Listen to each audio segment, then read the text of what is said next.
한국농산TV 우리 애청자 여러분께 마무리 소생하는 봄을 맞아가지고서 모두 다 영농 작업에 분주해지고 있습니다.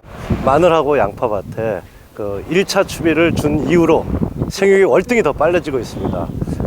춥지 않은 겨울을 지내고 또 온도도 이렇게 높아지다 보니까 생육이 빨라진 상태에서 우리가 지금 여러 병들이 많이 번지고 있습니다. 마늘밭에서는 우리가 세균성인 입지병, 그리고 우리가 잎마른병이 급속도로 확산이 되고 있고, 또 양파에서는 조직이 우리가 물러지고 또 기형화되는 쭈꾸미병이 많이 번지고 있습니다.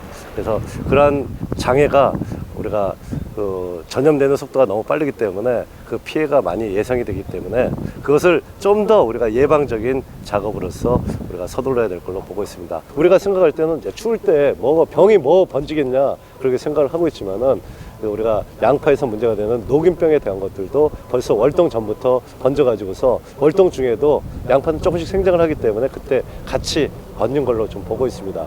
추비를 준 이후로 웃자라게 되면서 연약하게 된 상태를 만들게 되고, 거기에 병균들 침입이 지금 좀 많아지고 있는 것입니다. 그러면서 또 이상 증상을 보이고 있는 쭈꾸미병들이 좀 의외로 여러 지역에서 지금 발견되고 있고 문제를 많이 삼고 있습니다. 그래서 그런 것을 우리가 조절해 주기 위해서는 추비 경우에 1차 추비를 정량을 줬어야 되는 거고, 또 이 상태에서 2차 추비 경우에서도 너무 늦게 주는 것보다는 우리가 3월달 15일을 전후해 가지고서 2차 추비가 들어가게 되는데, 지금 이제 노지 감자들도 이제 싹들이 조금씩 올라오고 있습니다. 그렇게 되면은 모든 게 이파리가 생장을 하고 줄기가 신장을 하게 되면은 그때부터는 병과 충이 또 따라 붙기 때문에 그런 거에 대해서 예방적인 조치에 대한 것을 잘 해줘야 될 걸로 보고 있습니다.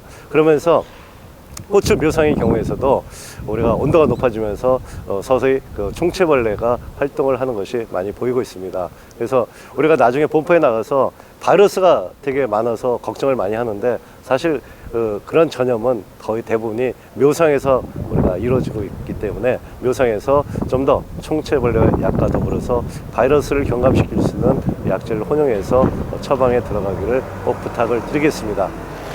그 다음에 이런 과수에서도 개화 시기가 빠른 우리가 매실나무, 그 다음에 복숭아, 그 다음에 조금 더 있게 되면은 우리가 배하고 사과에 대해서도 점점 개화기를 맞게 되어 있습니다. 그래서 모든 월동병해충에 대한 것은 우리가 발화 직전까지 우리가 철저하게 방지를 해야 되기 때문에 그동안에 우리가 동계 약제와 더불어서 유황합제들을 많이 살포를 하고 있습니다. 만약에 이것을 더 손쉽게 방지를 할 때는 저희 모드싹에 대해서 250배로 혼용을 해 가지고서 우리가 나무에 우리가 골고루 뿌려주게 되면은, 그러면은 월동화는 특히 병에 대한 방제 효과가 상당히 높습니다.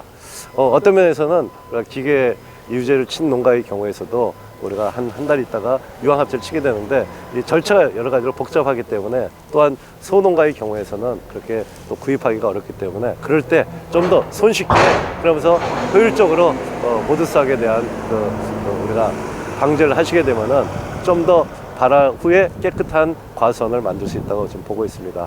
그 이후에도 배에서 문제가 되는 흑성병에 대한 거, 또 사과에 대해서 이런 전문이병과 또 갈반병에 대한 그런 모든 예방과 또 치료, 또 그런 개념에서도 모드싹을 중점적으로 방지를 하는 방법, 그다음에 모드싹에다가 전용 약제를 같이 혼용을 해서 처방을 하는 방법을 통해서 병과 충에 대해서 좀 더 타이밍을 예전보다는 한 일주일 정도 더 빠르게 생각을 하고 우리가 살포하는 타이밍을 잘 잡는 것이 되게 중요하다고 보고 있습니다. 그 다음에 하우스 작물의 경우에서도 온도가 높아지면서 본격적으로 줄기 신장, 또 그러고서 이런 약간의 우쭐함이 더 많이 생기고 있습니다. 그렇게 생길 때 조직을 더 치밀하게 만들기 위해서 칼슘을 좀 혼용을 해서 저희 사정 모드싹하고 같이 혼용 살포를 하시게 되면은 이런 연속적으로 착과 그리고 결실 비대하는 과실의 경우에서도 좋은 수확을 기대를 할 수 있습니다. 그리고 우리가 온도가 더 오르게 되면은 이런 흡집성인 해충들이 절대 밀도가 높아지게 되면은, 그러면은 나중에는 이 방제가가 너무 낮아지는 경우가 많습니다. 그래서 항상 초반에 신속하고 정확하게 이런 해충에 대한 정확한 밀도를 또 아른 상태에서 그런 진단을 한 상태에서 우리가 박멸을 하는 것이 생육 관리에 더 도움이 될 걸로 보고 있습니다. 아무쪼록 이런 우리가 3월 지금 이제 중순으로 접어들게 되면은 본격적으로 노지 작물에 대한 것들도 이런 영농 계획들이 많아지고 바빠질 걸로 보고 있습니다. 그래서 1년 농사에 대해서 아직까지 영농 계획이 세워지지 않았다고 그러면은 조금 차분히 연간 재배에 대한 재배력을 좀 더 생각을 하시고 그 시기에 맞게 월별로 좀 더 미리 이 방제하는 방법, 또 문제가 되는 병해충에 대한 것들, 또 그러고서 거기에 해당되는 약제에 대한 것을 좀 더 검토를 하시기 바라겠습니다. 문제가 될 수 있는 병균에 대한 쉽게 곰팡이성 병인 녹균병에 대한 것, 또 마늘에서는 잎마늘병에 대한 것, 또 그러면서 세균성인 잎집병에 대한 것, 또 그러고서 이런 무름병에 대한 것들이 지금 많은 농민들이 궁금해하고 질문을 많이 하고 있습니다. 그래서 의외로 이런 세균성 병들이 이렇게 저온기 때 더 많은 것을 보았을 때는 좀 더 이런 관리가 좀 너무 추비가 많다던가 또 그런 점에서 연약하게 좀 키우는 그런 점들이 많습니다. 좀 더 월동 전에 1회에서 2회까지, 또 월동 후에 추비 주기 전에 1회, 그리고 추비 준 후에 2회, 그 4번이 제일 중요한 방제 시점이라고 좀 보고 있습니다.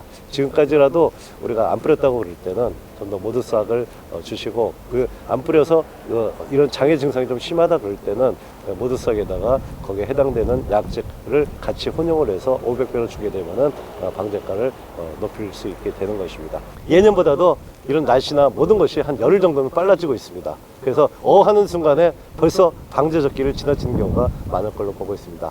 그래서 이때 해야 되겠구나. 그래서 방제 타이밍을 잘 선택을 하시고, 궁금한 점이 있을 때는 항상 저희 농산TV를 우리가 애청을 하시면서, 그러면서 우리가 그 시기에 맞게끔 다른 사람들이 경험담과 또 강의 내용을 좀 더 확인을 해서 메모를 하시기 바라겠습니다. 항상 여러분들의 든든한 동반자가 되는 저희 농산TV 많은 시청 바라겠습니다. 감사합니다.